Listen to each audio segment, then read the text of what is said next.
I say it's true, 'cause I love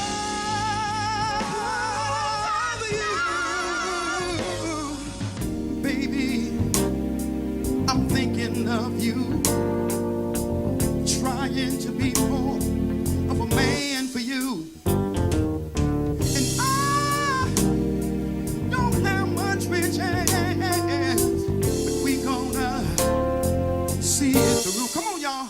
'Cause I love you. Oh, oh, oh, oh,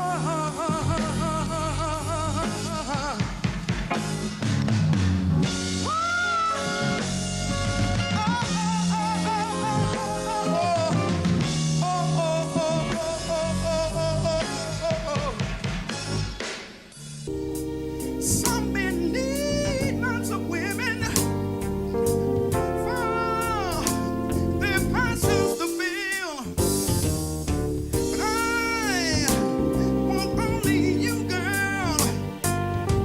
If it's in, if it's in, if it's in God's will,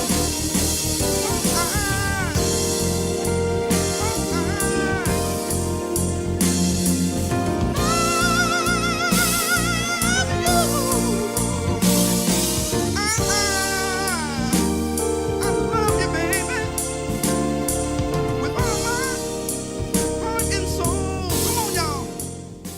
Welcome to another edition of Interruptions. Today, my guest was a former lead singer for the group um, Tower of Power.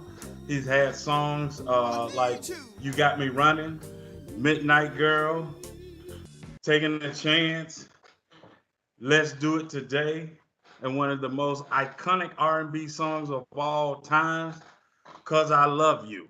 My guest is simply the great Lenny Williams. How you doing, sir? I'm good, Otis. I'm good. I'm good. I'm good. Yeah, you fixed me up there, man. Had me sounding real like I'm something special over there.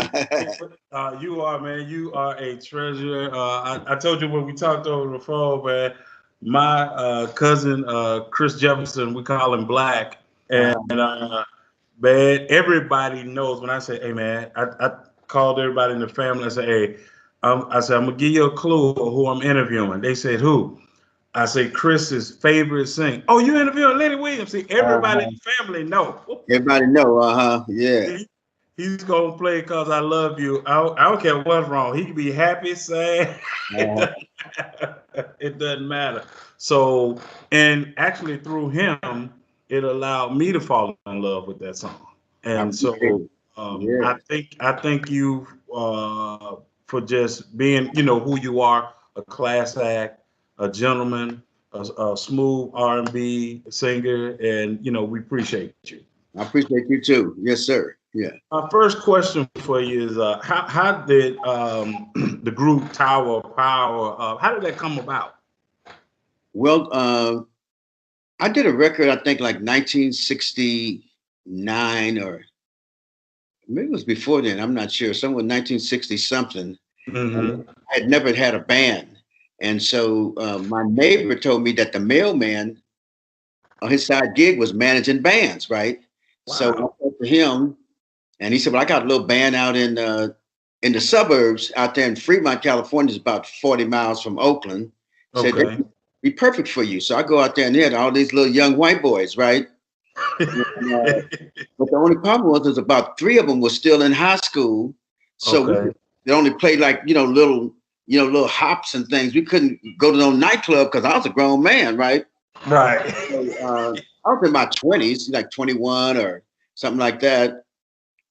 And so, I did a couple little things with him, but then I just said, this ain't gonna work for right now. So then I started hanging out with Larry Graham and him and I were writing songs and Oh, stuff.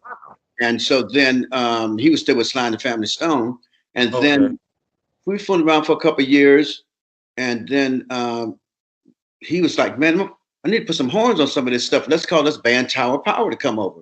So when Tower Okay. Power came over, I said, "Oh, this them the little youngsters from the little Motown soul band that was, I was with a couple of years ago, so we got reacquainted, and then I started writing for them. Okay. And they was having some problems with their singer, and then I took over and started singing for them, and rest is history. Yeah, right, as they say. Wow, wow, that, and it's interesting because when you said Larry Graham, right? Mhm. And it seems like back then, right? I was born in '71, Uh-huh. so but it just seems like when as I started to do my research on different artists, that came up in that era, late '60s or Mhm. '70s, that you guys came from. You didn't just come out of nowhere. It's like you might have been rocking with somebody else, right? And Yeah, then it led to something else. exactly. Do you attribute in that time, in that era, or stuff like that going on, that it kind of helped you polish, hone in your craft so when you come out as a group or even as a solo artist, that you kind of ready? Yeah, I mean, I grew up singing with Walter Hawkins and Ed Hawkins, and Wow. in that church with the Stewart family with the Sly and the Family Stone. Grew up, fooling around with Carlos Santana and people like that. And so when hanging out with John Fogerty from Creedence Clearwater and Huey Lewis, he had a little group called Clover back in the days, and John had Oh, a group called the Gollywogs. And so I'm hanging out with all these people and mhm. watching them have success. And so when it came my time, I was ready, because I was traveling around with people and going to their shows and stuff and seeing how it's done. So I was just like, put me in, coach. It's my time. Right. Yeah, yeah, yeah. Wow, wow. I didn't know you had, man, you've been around some greats. No wonder you became great in your own right. You have Well, been I feel a lot of around people do. so I feel a lot of people do some great things. And so, I just try to measure up, and, sure. so I'm seeing people, that I'm growing up with, bam, they hit and they doing all this kind of stuff. And then I get my shot. And so it's like, hey, don't drop the ball. We done laid the foundation for you, so, just step out there and try to shine. Wow, wow, that's amazing. What with the success of the group that you were with, Tower of Power, what prompted you to pursue a solo career? Well, I had already made a couple of records before I got into Our Power, had a solo Okay. career. And then, but what made me leave the band was, Tower Power, it was a big drug band, and, Okay. and I was trying to, work my way around that, and we tried to hang in the band as long as I could. But we went overseas, and one of the guys snuck, some heroin in Oh. overseas, and I was like, man, I ain't finna go to jail for somebody else's foolishness. And I had two sons at the time too, and so I just, made my decision that it was time for me to, to make an exit. And so, quite naturally, like I said, I had two sons, and had to take care of them. So just continue on with my career, and forced me to go solo. Yeah, Well, no, smart move. I was gonna say, yeah, you don't go to mhm. jail for nobody. Right. Yeah, yeah. I'd be sitting in jail and be like, "Well, what'd you do? I ain't did nothing. Yeah, you don't have no memories of the fun you had or nothing like that. I No. ain't had no fun. I just got framed. Yeah, yeah, yeah. So Well, got on out of we there. glad you made the right choice. Yeah, most definitely. What uh what was it like? I've always, because like I said, I was born in '71, but I really didn't come into my own, because I was just a little kid in the Right. '70s. Uh-huh. So in the '80s were my, teenage years and stuff like that. So what was it like performing? What was the vibe like in the '70s? A lot of times we see these movies in the '70s and everything, but what was really the '70s like? You being a performer, hitting that R&B. What was it really like in the '70s? It was a lot of fun. It was like they say, sex, drugs, and rock and roll. It was a lot of Mhm. fun. And I try to stay away from the drugs, but the other stuff, I was kind of knee deep in it, and Right. but it was just a lot of fun, and a lot of young people, hitting it and making it happen. And so it Sure. was, just a great era. You be out and doing shows with the Isley Brothers and Slime, Hmm. Earth, Wind and Fire. Just Stevie Wonder. So it was, just a great time. Yeah.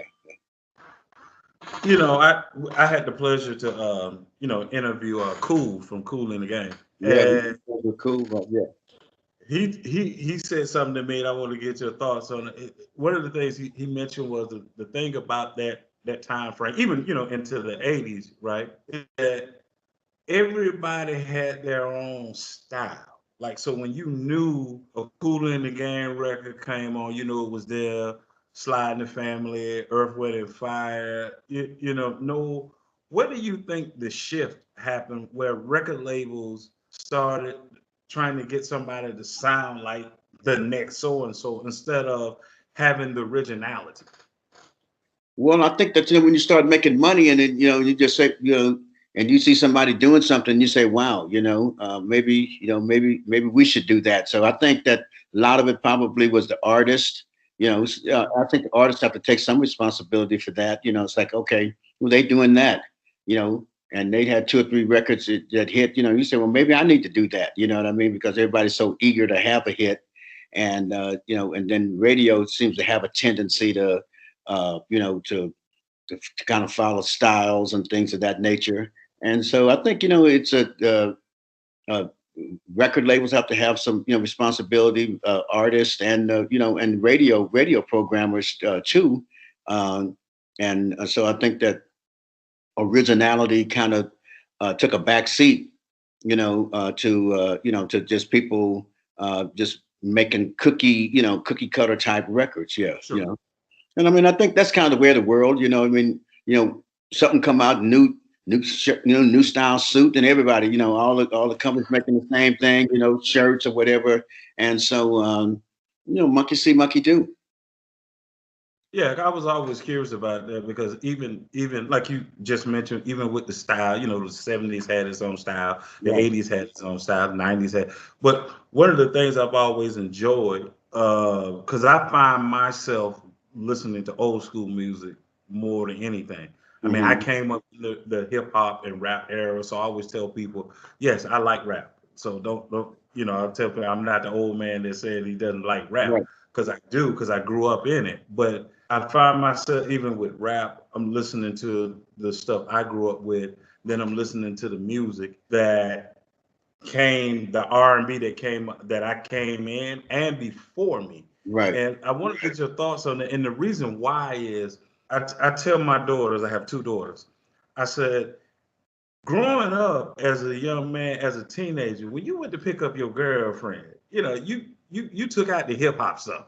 I got to put Lenny in. I got to put Luther in. I got to put some R&B. You can't be riding in the car with your Hmm. girlfriend Right. playing hip hop. Do you think because of the way music is today that we lost that dating, that whole love vibe that you and others had provided? Well, I think that a lot of things happen simultaneously. I mean, the music changed, and and then but the world changed. Where everything is instant. You used to have to get out a camera and put the film in it and Yeah, wind it up and take a picture, and now boom, or I get on the internet sometime, and if it don't pop up in 2 seconds, I'm like, what's wrong with this? This, yeah, I think that yeah. everything started acting, start happening so quick, that Hmm. even, relationships now, I mean, it's like, the youngsters be talking about, oh yeah, I met this girl and then you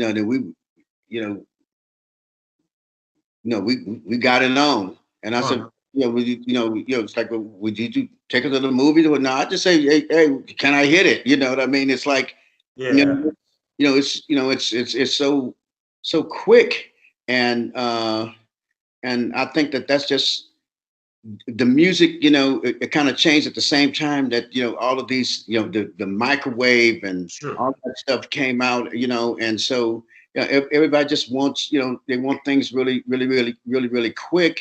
And I mean, it used to be a time that records hung around for a while. Something was on the charts, on the charts 3, 4, 5 weeks, and now that boom, it's on the chart, and then then you don't hear it no more. Something new. It's just always revolving. There's nothing that's kind of long lasting or something that builds. Record it come out number one. It's like, dang, come out number 30 and work its way up and be around for a while. It's like, oh, record came out yesterday, it's number one already. It's like, where's the build up? And I think that's the way we do in our lives and everything. Everybody just wants everything, real quick. And I think, maybe music may have something to do with it, but I think it's just the sign of the times for everything that we're involved in. Yeah. So that's good wisdom. That's good. I never thought about it like far as like the way you put it, simultaneously, everything just happened. How for you, and I'm sure you might have gotten this question a lot, but how do you feel to have a song that has lasted the test of time? It became an iconic song. I mean, even R. Kelly, tried to, took a little bit from you as far as the style of the singing. How did that make you feel to know that Because I Love You has lasted so long? Well, I mean, it's an honor, really. I mean, because like I say, things don't stick around, that much. It's like, you riding down the street and you see somebody with a 53 Chevy or something like that, and a 49 Ford, and you think, well, this thing is gone through decades and it's still here and it looks good, and somebody, so it's the same thing with music. I mean, I think I put that song out in 1978 or something like that, 79. And, I mean, how many songs came out? But, this song, distinguished itself, and it's, it's still around, it's still on playlist, and people are sampling it and things like that, and so it's like, I feel like, well, why me? You know what I mean? I mean, I'm honored for that, and I'm humbled by it, and just glad that that I met somebody that taught me about the business, so that I own the publishing and and took care of my songwriters' rights. And so not only do I get a chance to hear it on the radio and everything like that, but I get a chance to to run to the mailbox and get that blessing. Yeah, right. Yeah. So So right. Yeah. Yeah. So the whole thing has been a blessing to me. Not only is the music great, but the business of the music has been great. Well, I can tell you why it lasted so long. You sung that, man. It's to the point that people, if you had a talent show and and you say, well, okay, what are you gonna sing? And they say, okay, well, I'm gonna sing "Cause I Love You" from Lenny Williams. Everybody's gonna look at that person like, you sure you wanna sing that? Cause we know how you sung. You sung it like you. I mean, man, you sung that like you were in pain for real. Like you I sung it like I meant it, and it was really weird. Sometimes, like I was in Los Angeles, I was down in Hollywood when I made that at Stevie Wonder studio, and I sang it, and different people would come to the studio sometime, and so my producer Frank Wilson said Andre Crouch and his sister Sandra want to come by. So I'm back there singing, and Andre Crouch is just looking right down my throat. You know what I mean? And I'm looking at Andre while I'm singing. He was like, at that time, it's like the greatest gifted gospel singer, in the face of the earth. And I'm looking at him, and so I'm trying. Not only am I trying to make a record, but I'm trying to impress Andre and his sister, And so it's like, okay, I got to make this ugly face. I got to hit these notes. I got to make Andre wave his hand and say hallelujah or something. Right. Yeah. So that was part of it too. Yeah. But the great part was not even just the riff; it's the whole story you told. I used to. I remember when I was in high school, I used to mess with people because I would go to the line that you had when you started talking. Yeah. And you said you knocked on the door, but your knocks went unanswered. And then you said when the person said, "Well, Lenny, what's wrong with you?" And you said, "Well, maybe you never been in love like I've been in love." I said, "Oh man, he didn't. He didn't." That's a whole nother pain. You. So it's relatable. that song is so relatable because whether you're a guy or whether you're a female, everybody has been one time or another hurt to the point where they felt like that song, you know. So Exactly. you did a wonderful job, and that's a good story to know that you while you were singing Andre Crouch. Yeah. That's Uh-huh. right. Yeah. That's amazing. That's amazing. How did you how did you get into acting? Because I remember later on I started seeing you in plays and stuff like that. How did that come about? Well, I grew up in church, so we were always, saying our Easter speeches and things like that, Sure. little plays in church. And so, they had all these plays going around. And so they wanted to make sure that, that they had somebody that could, in the plays, that could draw people in. So basically, they kind of started me out just singing a song. We have a little nightclub scene and you come in and boom, say a couple words and sing. So then, so that was all it was. And I really didn't have a lot of lines, or sometimes didn't have any lines. And Sure. then somebody got the idea to give me a line, so I got a line and I got 3 or 4 lines. And then I guess the word got around, oh, Lenny can remember his lines and he know how to deliver them. And so then I did a play for David E. Talbert. Yeah. And so I said, who am I? He told me who my character was. So I'm looking through the script. Okay, couple of lines. This is the way it is. Yeah, I got a couple of lines. Then I looked at the next page. I got a couple of lines. Then I turned the page. The whole page was me. Then I turned 5, 6, 7 pages is all me. I'm like, oh Lord, no. You already signed the paper. We done gave you the money. You got to do it. Right. Yeah. Right. Yeah. And so he said, just calm down. I'm gonna show you how to do it. You could do it. And so then the next thing I know, I go from, I was in the play with Deborah Cox at that time, right? And then the next play I got, I was in the play with Billy D. Williams. And Yeah. and then the next thing, I was in the play with Tashina Arnold and, just on and on and on, and then Lisa Ray, and it's like, then I was in the play with Vivica Fox. I even got a chance to kiss Vivica, I'm like, oh man, that, it's a progression, and so that's kind of how I got started, basically kind of just being a person who would, people want to, added attraction. So people, it's like if people weren't really interested in the play, they say, oh, I'm gonna come hear Lenny sing "Cause I Love You." So if you got an extra 300 people, that's helping paying salaries.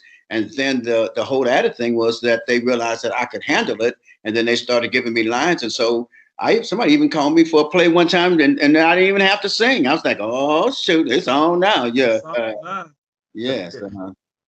That's a testament of everything that you put in earlier in your career. Like I said, that we all felt you in your music, and Right. so it's like, hey, like you said, it went from a little line here to a line here to what you say, you had 5 or 6 pages. Like, wait a minute. Yeah, oh no. I remember one time I got in the play, and when I got in the play, I told them, I said, this play was lasting about 4 months, right?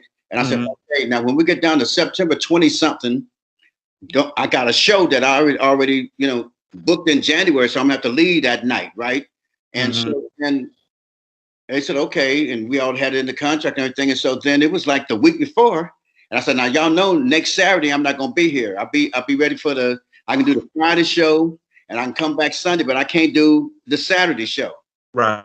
Oh man, So then they start trying to find different people to do my part, right? So the next thing I know, who do they get but Clifton Powell, right? Okay. You know who Clifton Powell is, right? Right. Bad Clifton Powell, right? And so then I'm thinking, oh, man, I must be a bad boy. They had to go get Clifton Powell to do my part, right? Yeah. When I catch the plane and I head on to New York to do my show, and while I'm sitting on that plane, I start thinking, Clifton Powell this boy done been in 100 movies, right? I'm like, they might call me and tell me, Lenny, Clifton is so good. you just stay at home, right? Just go on home. We'll catch you down the road, right? So then Right. I'm nervous. I'm like, oh boy, every time the phone would ring, I'm like, ooh, is these Negroes calling me, tell me to just go on home, right? I had Clifton dying there, but I said, man, I said, I had my chest stuck. I said, oh yeah, man, it's like a basketball player. Yeah, they took me out and they put Michael Jordan in, and Michael Jordan took my spot, right? And they had to relieve me, and then you start thinking they never did call me back in either. Michael finished the game, right? I said, well, Okay. but they might just say, I think we loved you. God bless you. See you later. Clifton got it. Yeah. So, but that was really one of the highlights of my acting career. The fact that Clifton Powell came in and substituted for me. Yeah. Oh man, that's beautiful. That's I mean, far as you even looking at it that way, Yeah. some people don't have the wisdom and the foresight to look at it the way you were looking at it. Yeah. Uh, because like you said, this is something you enjoy doing. You Right. really get into it. And like you said, oh man, they had to go get a season vet to Yeah. play my part. For my part, right. Then I started looking at, so that could go either way. That could go left or right. Yeah. That's true. That's true. Yeah. What let me ask you this. What throughout your career, to from when you got started to where you are now, what inspires you? What gets Lenny going? Well, I love music, and I love lyrics, and so that inspires me. I love, being on the stage, and so I get inspired by that. You know, so the people inspire me. When I go on stage and they're eager, to be entertained, and Hmm. the challenge of entertaining people. You walk out there, boom, and then it's like it's on you. Everybody's, if it's 300 people or 3,000, they all looking at you. Come on, and they pay their money, and then you give them their money's worth or more. So I think the challenge and just the love of music and entertainment, is a thing that gets me excited, and it motivates me to be able to say, wow, I did that. I went out there and I got the people clapping their hands and saying yeah, and hugging up on their girl or their guy, something like that. So yeah, it's an awesome feeling. Yeah. My final question for you, in that same light, from your when you began to where you are now, what would Mhm. you say? What is the one thing or people or however you want to answer this, but what got you here to the place where you are now in your life? Well, I'd Well, have to I say, I'd have to say my faith in God. My parents, raised me up in church, and I mean, I'm not just a fanatic or anything, but the one constant in my life, you know, Okay. for my life, no matter where I've been, what I've done, when I was acting up, or when I Hmm. was, you know, you know, you know, walking a little slew-footed or whatever. I mean, it was always my faith in God and the teachings that my parents taught me, the way that they lived their life. And so I would say that my dad got up and went to work every day. So he was a hard Sure. worker. My mother was a hard worker. So the work ethic that they put in, when they had their little restaurant and whatever jobs they had, they went to work on time and try not to miss and things of that Right. nature. And then those little teachings that I got, in you know at church and things like that, Sunday school and all that stuff, and uh, it stuck with me, and just trying to be a good person, and working hard, and I think those are the things that have kind of got me through my life. Yeah, like from zero to from my birth to 75 years old right now. Yeah. Well, I thank you for blessing us with your presence. Never forget it. You are a legend to us. I love your music. I love to see the evolution of you. From singing to the acting and the plays and everything that you've been a part. We appreciate you coming on the show, Interruptions. We'd love to have you back on again. in the in the future if your your schedule permits. Yeah. So thank you. So once again, we thank you for coming on Interruptions. Please stay blessed and stay safe. Thank you. Same to you too. We appreciate what you do. Yes. Thank you. Thank you. Love you, man. God bless. Peace.